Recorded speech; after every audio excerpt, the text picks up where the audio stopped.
Hello everyone, welcome to the LEGO Pokemon 2026 review. In this video, I will be looking at every LEGO Pokemon set from 2026, with a few exceptions, and I will be judging how good or bad the set is.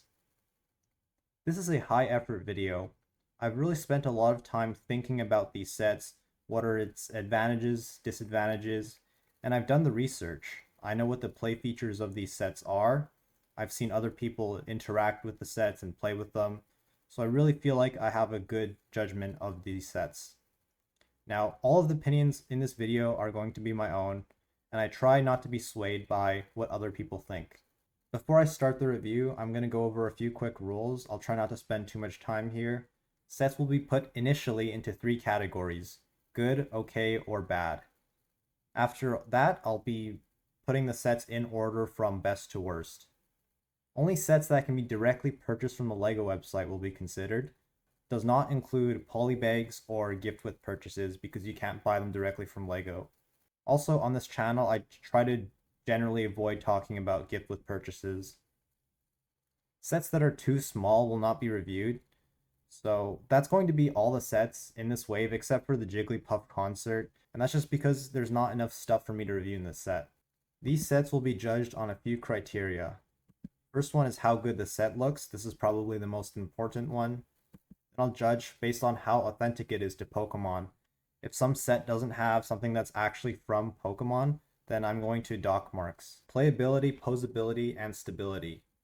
It's important that you can actually do things with your LEGO sets, which include being able to pose your characters in different ways, having fun play features, and if your set falls apart all the time, then it's not a good set no matter how good it looks.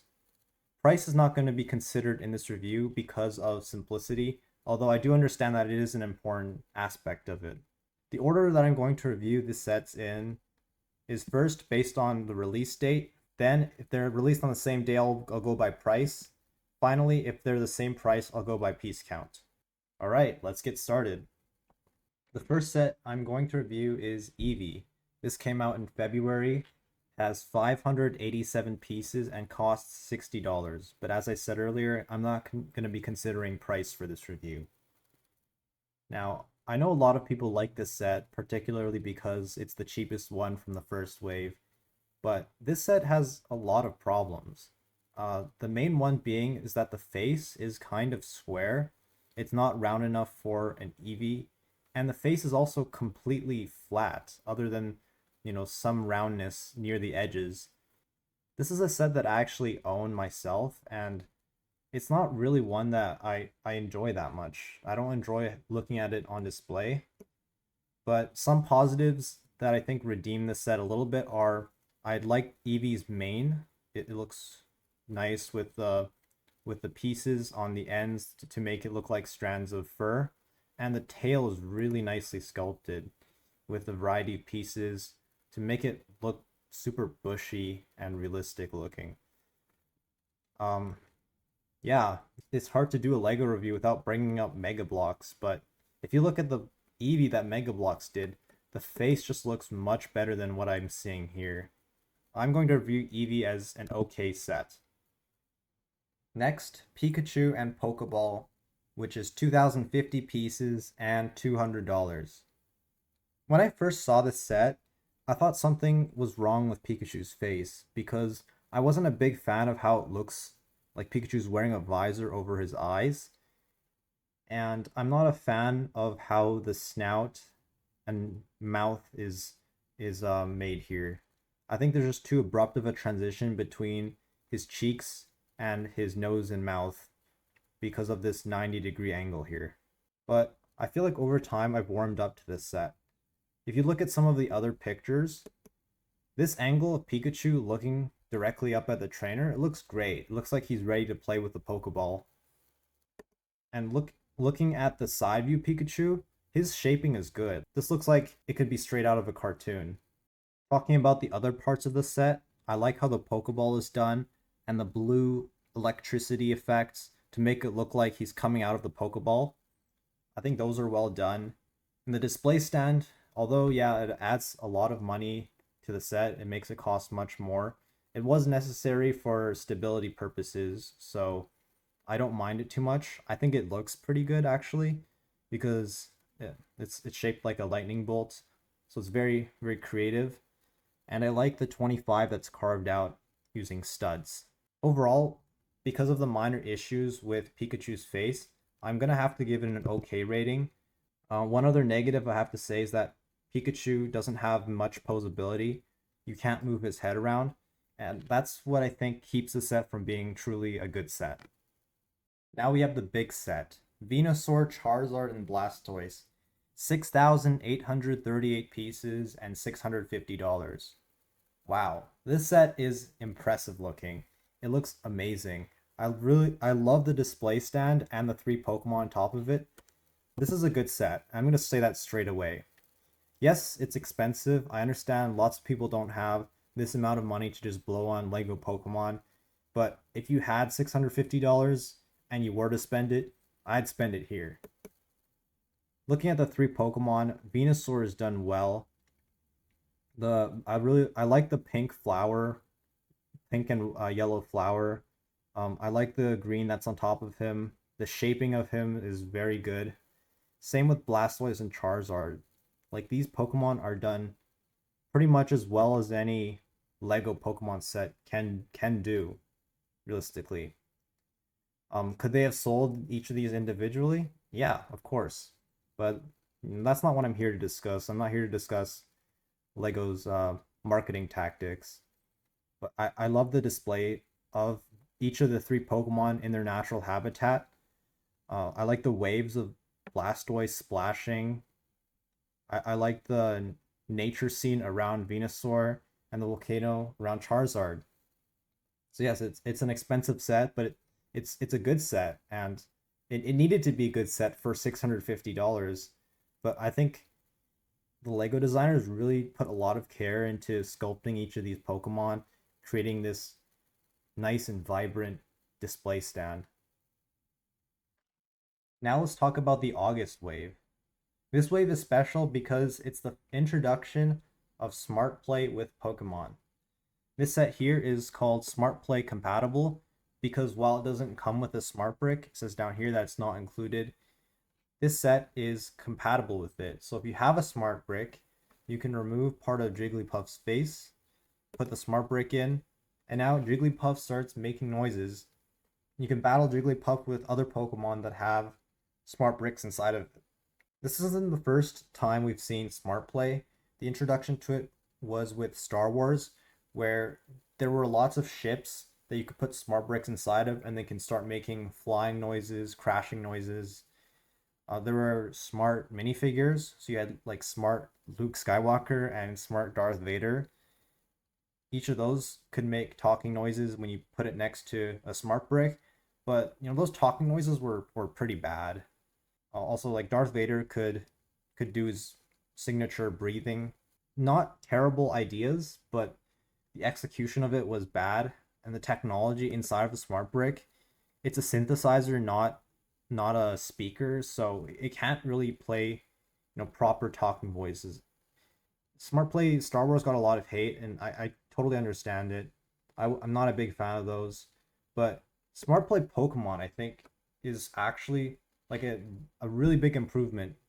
First of all, like, just looking at the set, if it didn't have the Smart Play label on it, you could just pass this off as a normal set. You can play with it normally. You don't need the Smart Brick.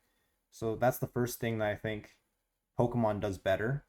The play features with Pokemon are much better, having them be able to duel with each other. Alright, let's talk about Jigglypuff's Concert. Unfortunately, I'm not able to review it because it's too small. It's only one Pokemon and a very small side build, and it's hard to rank this among some of the larger sets. Next is a Smart Play set.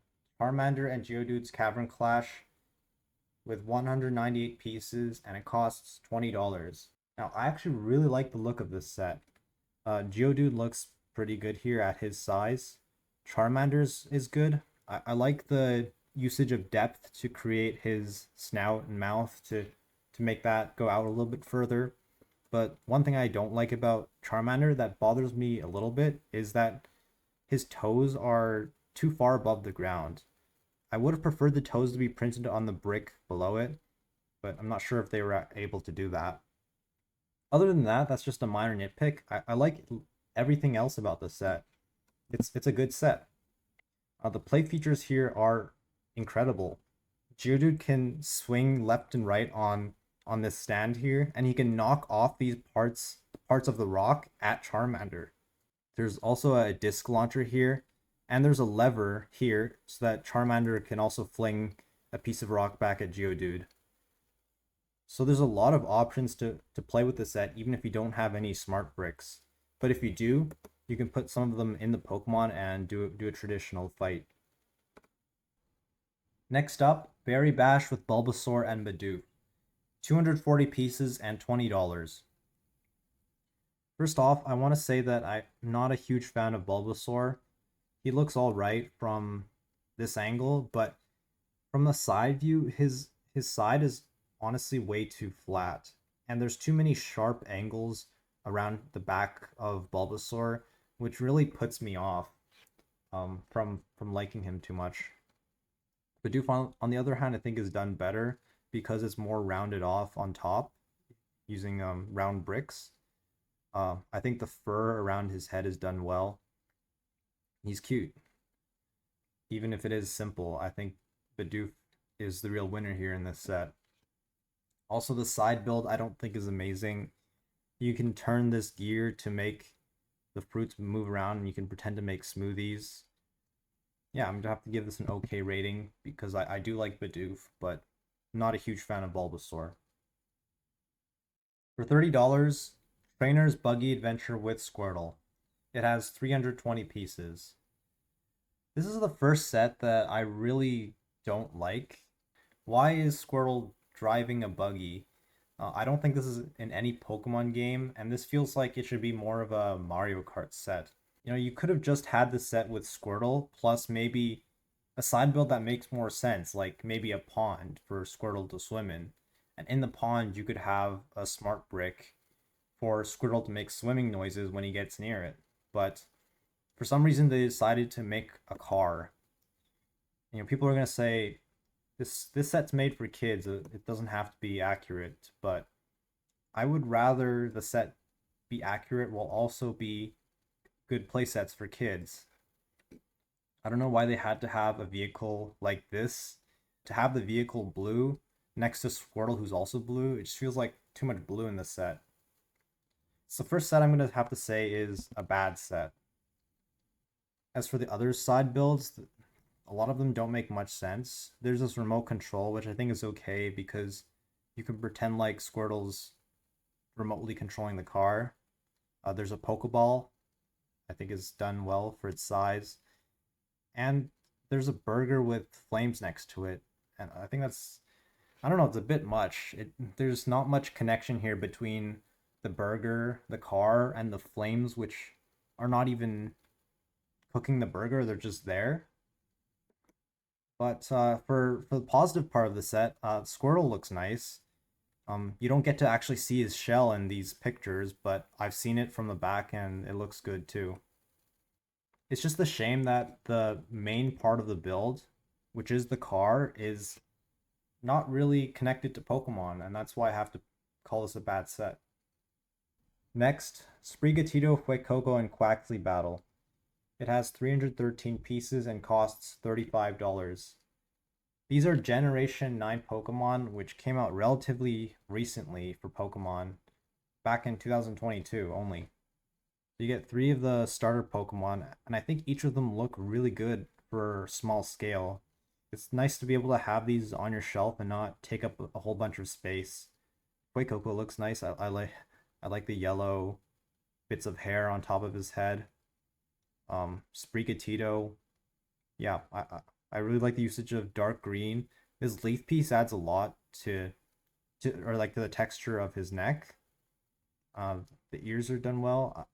I like Quaxly's hat and his flippers. For the side build, you have a Pokeball and a little wheel that you can use to spin around, and perhaps you can incorporate some randomness into your play. You can spin the wheel, decide which Pokemon to use, and then your friend can also spin a wheel, and you can do a little Pokemon battle. I think this is a good set. Drone search for mythical Mew. This is $50 and it has 429 pieces.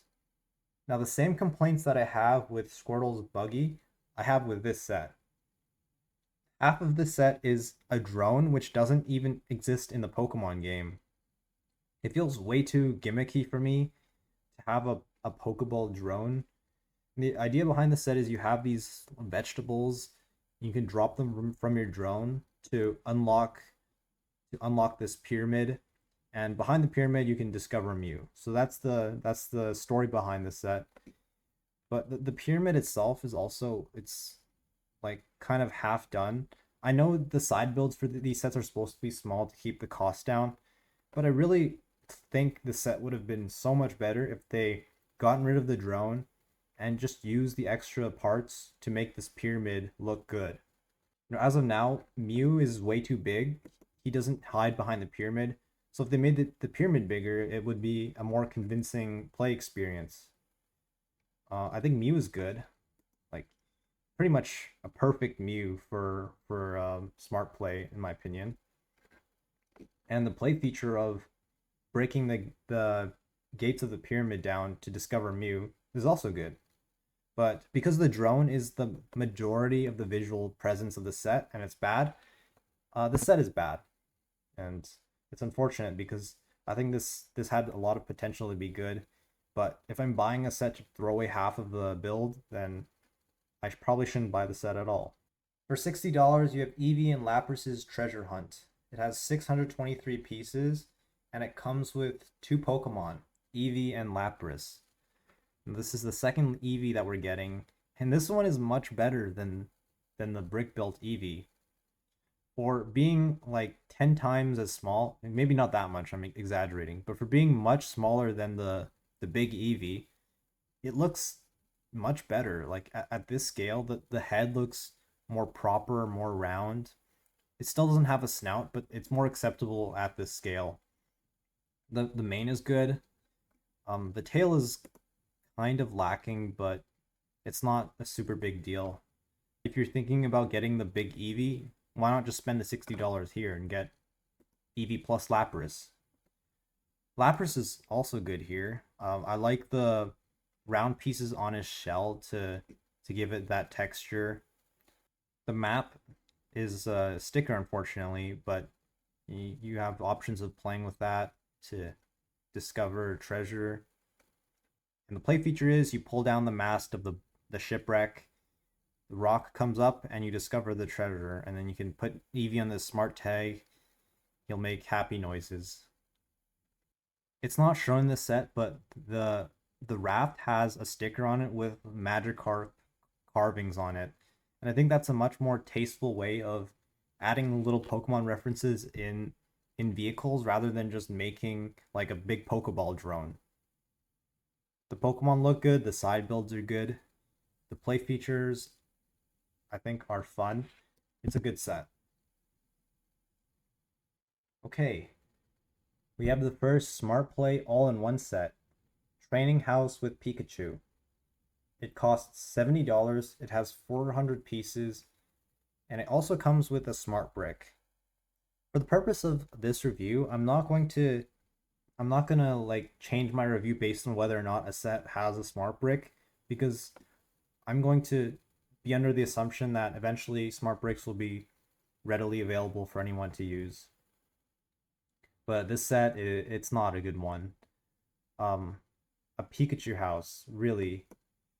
It's the same gimmick where you take something that's from Pokemon and then you turn it into a house, you turn it into a drone. This is very strange, a very strange decision. Why make a Pikachu house instead of making a normal looking house, or maybe making a tree house? If this was a normal looking tree house, I'd say the set is great, but it's a Pikachu shaped house. Like, why? And in a set which already includes Pikachu, and now you have two Pikachus, one of which looks really weird and another one which looks kind of okay. Yeah, I don't like the set at all. It's a bad set. It's a shame because the only reason why I'm saying it's bad is because of the Pikachu house, but it's also like the main build of the set. Everything else is good though. Like I can talk about the play features. First one is Pikachu can hide behind these leaves. The game is you have to throw Pokeballs at the leaves, and then once you hit the target, Pikachu gets revealed. And if you have the Smart Brick inside of him, Pikachu makes a noise like, "Yeah, you found me." It's an amazing play feature. Here's another play feature. You have the Smart Brick inside of Pikachu, and as you hit this training dummy, Pikachu levels up so that the next time you go into combat with another Pokemon, Pikachu's a little bit stronger.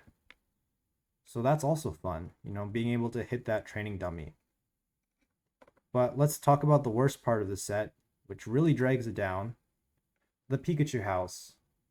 Like, why couldn't have this just been a normal treehouse? I don't understand. You have this cabinet which can be rotated to make it into a bed. I guess that's cool. It's kind of creative. But I've said everything I wanted to say about this set. Next is Mewtwo's Lab Break, which is $70 and has 605 pieces. And in this set, you can see Mewtwo breaking out of his cell. Well, maybe, not really. Because there's nothing in this set that actually shows that Mewtwo is being trapped. And that's what really makes me not fall in love with this set. It looks like Mewtwo could just as easily be taking a shower. To really have that feeling of Mewtwo being trapped, there needed to be some transparent pieces or something. But everything else about the set is great. I like the hologram of Mewtwo, even though it is a sticker. Mewtwo itself is done well. There's some posability in the arms and legs. But the fact is, the scene is not being portrayed correctly, in my opinion, and I have to give it an okay rating. Next is a set that I have. This is Munchlax for $70 and 757 pieces. I've reviewed this set on my channel, but just to summarize, I like this set. Munchlax looks great here. He's got some posability with his head and arms. Unfortunately, his feet aren't able to move at all, so you can't have him standing up. And I really wish that was an option with this set, but I could see it being difficult at this scale. But I like the scene around Munchlax. You can tell just by looking at the set, without knowing anything about Pokemon, that this is a character who likes to eat a lot. You see discarded apple cores, and he's just relaxing on a tree stump somewhere in nature. Looks great. I think it's a good set. Umbreon versus Garchomp Champion Battle. Costs $80 and has 831 pieces. This is a moment where doing my research actually helps me give a proper rating of this set, because I watched Duckbricks play with each one of these smart play sets, and he says that the legs of Umbreon are unstable. It's hard to get him standing up without the legs splaying apart and him falling down. That's a big deal for me. That's a really big deal to not be able to properly play with one of the two Pokemon. Umbreon looks okay, but not great, because it feels like his head is a bit too tucked into his body. I feel like Umbreon's head should be further forwards. And oh look, this Smart Play Umbreon has more of a snout than that $60 Eevee set. Garchomp here looks great. Easily one of the best Pokemon of this Smart Play wave. But because of the issues with Umbreon's stability and him not looking great, it's an okay set.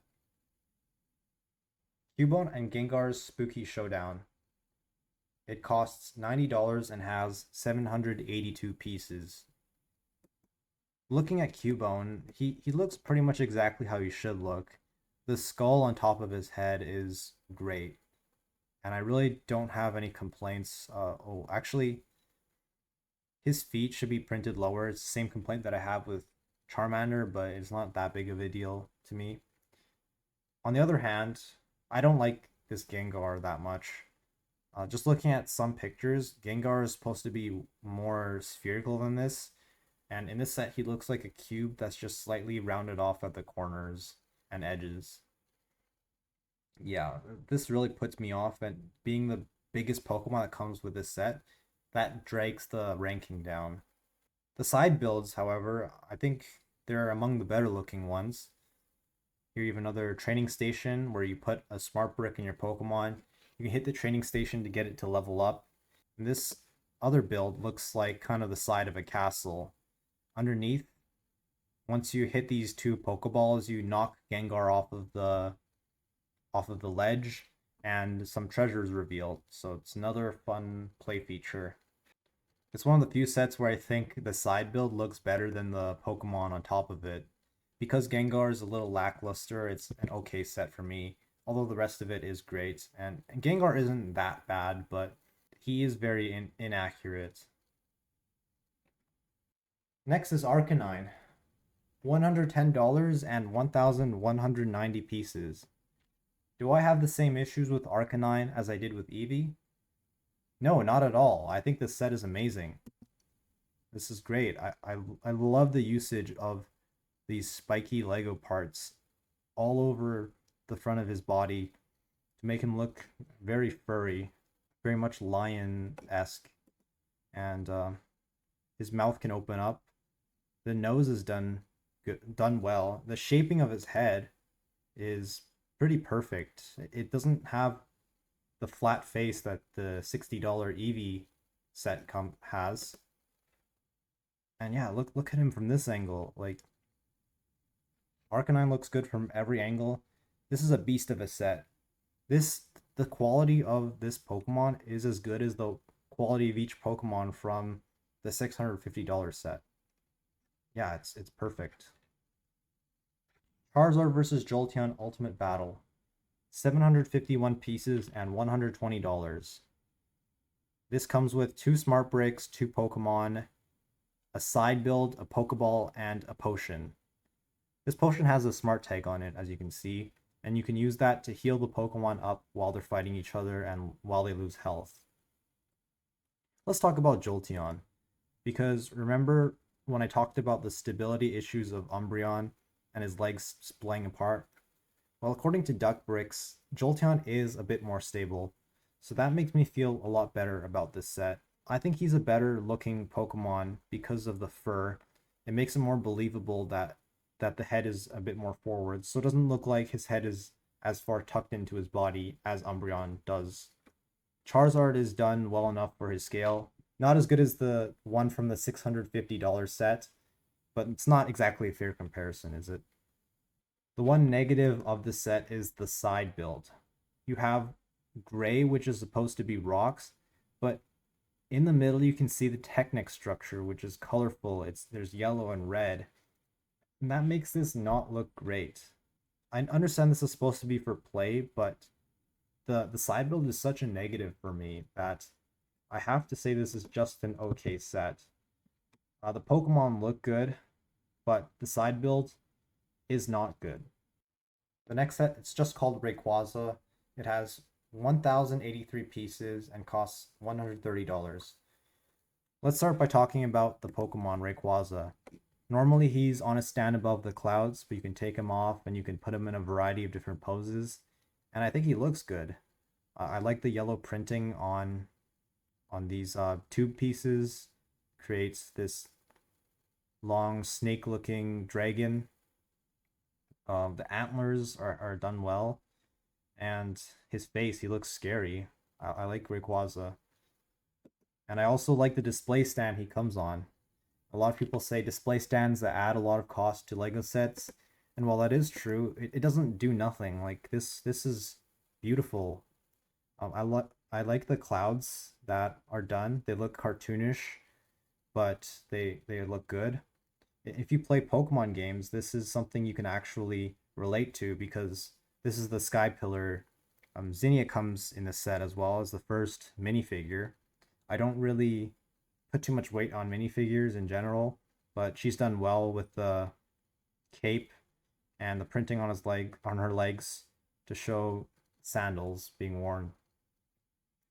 So this is an impressive display piece and an actual location from the Pokemon universe. You can pose hopefully the future Pokemon minifigures that come in later sets on this. It's a good set. Now we're on to the October wave, first with the upscaled Red Minifigure, who costs $80 and has 930 pieces. Red here, it looks okay, but not great. I like the badge and the backpack straps on front, and I like the way the backpack looks from behind, even though I think it could be a little more three-dimensional than this. I think the hair texture looks convincing here. There are some issues with the set. First one being the cap. It looks a bit too far up on his head, and it looks like when someone puts a baseball cap on, but it's not fully pushed down. Although it's kind of close to being accurate, and it's not something that bothers me too much. The Pokeball, however, is too square. They definitely should have made this more round in whatever way possible. And one issue that I personally have is with the legs. Everything is completely blue, and I know this is how the minifigure looks, but I wish they would take some creative liberty and give this guy shoes. Because having his entire bottom third be entirely blue, it's a bit too plain for me. It's an okay set. It's not terrible, but it does have some flaws. The final set. This is the big one that's coming out in October. Iconic Trainer Moments Pokeball. 2,386 pieces. $300. Okay. Well, this is kind of a disappointment for me because it's just a giant Pokeball. That's 90% of the set. Yeah, sure, it can open up, but why? What does this open up to? Okay, you open it up, and this is nice. But you build this giant Pokeball that's thousands of pieces, and it opens up to show like a $15 set. Talk about efficiency here. At the same time, like why have the giant Pokeball in the first place? You're clearly showing like iconic moments being, the first moment where the character chooses between three of the starter Pokemon, and this Oaks Lab looks amazing with the Pokedexes and stuff. And then you can show the first battle on the bottom side of the Pokeball. But why have the Pokeball? Like, you could have just made this set be Oaks Lab plus an extra house. That would be $300. It would look nice and it would feel good to have. It would look like something from the actual game rather than something gimmicky like this with a Pokeball opening up. I know what they were trying to do, and there is precedent to this type of a set with the Mario question mark block, but that one, it revealed so much more. Like, that set revealed pretty much everything there is in Mario in micro scale. And even then, I'm still not a big fan of that big question mark block because so many pieces are dedicated to building something that's so simple. And I have the same problem here. We have Pokeballs that are like 1/10 the size of this that look just as good. And if this is about Oak's Lab, then make a build of Oak's Lab. It's just as simple as that. But yeah, of course, everything in here looks good. The molded Pokemon are great. Red here is great. Professor Oak looks nice here as well. The main part of the set being kind of bad, and yeah, it makes this a bad set. And that was every LEGO Pokemon set from 2026 reviewed. Man, this took so much effort. I am absolutely exhausted, but I'm still not done yet. We have some statistics to compare. I will be looking at Smart Play versus non-Smart Play sets to see if Smart Play is actually good. Here's the pie chart for Smart Play. The same number of good and bad sets, and a bunch of sets which were just okay. I actually think Smart Play for Pokemon has a lot of potential. The battling is fun. The ability to train your Pokemon and heal is very good, but a lot of sets were just bogged down by silly, unnecessary side builds. Side builds that don't make much sense, like Squirtle's Buggy. Many of the Smart Play sets were mediocre this year, but Smart Play as a whole has a lot more potential than what you see on this pie chart. Now let's look at the pie chart for non-Smart Play sets. More good sets, fewer bad sets, and a couple of sets which were okay. I think a lot of the brick-built Pokemon were very good, such as the $650 set had 3 phenomenal builds for the final evolutions of the starter Pokemons. Eevee is a bit of a miss, and the only set that I rated as bad was that iconic trainer Pokemon set. I think it's really LEGO shooting themselves in the foot, but who knows, they'll probably still make millions of dollars from that set. Overall, this is what this year looked like. A couple of bad sets, and about the same number of sets which were good and okay. Not a bad showing for the first year of Pokemon, but definitely could have been a lot better. As a whole, 2026 was an okay year. A lot of potential and some very good sets in here, but some stinkers. Let's count down the bottom 5 sets of 2026. Because only 4 of the sets this year were bad, we're going to have to put an okay set in the bottom 5. And that set is Eevee. Yes, I cannot get over that flat, rectangular looking face, even if the rest of the build is good. As I'll mention again, Mega Bloks, they did it so much better with the round face of Eevee. At number 4, the iconic Trainer Moments Pokeball. A lot of this set is good. The characters that come with the set, the Pokedexes, molded Pokeballs, and molded Pokemon are all phenomenal. Oak's Lab was very well done, but it's like a $20 set encased in a $200 Pokeball. They really should have made this Oak's Lab. Flying in at number 3, we have Drone Search for Mythical Mew. The Mew in this set is good, but the drone really shouldn't have been in this set. It doesn't exist in any of the Pokemon games, and there's no reason why they couldn't have made that a flying Pokemon instead. Or, instead of having the drone, they could have used the pieces to make the temple look good. Driving it at number 2, we have Trainer's Buggy Adventure with Squirtle. Why is Squirtle driving a buggy? Why is the fire not underneath the grill for the burger? None of this set makes any sense, and the buggy really should have been a pool for Squirtle to swim in. And finally, the worst set of 2026 Pokemon, Training House with Pikachu. This set has some nice play features, but ultimately, having a Pikachu house in a set that already has a Pikachu character in it is absurd. Let's take a look at the top 5. Try to guess who will take home the Pokemon trophy. At number 5, Charmander and Geodude's Cavern Clash. For such a small set, you get 2 good-looking Pokemon, minus Charmander's toes, and you get a fun side build with good play features, even if you don't have the Smart Brick. At number 4, Eevee and Lapras' Treasure Hunt. Again, another set with 2 good-looking Pokemon and some fun play features inside. In third place, Rayquaza.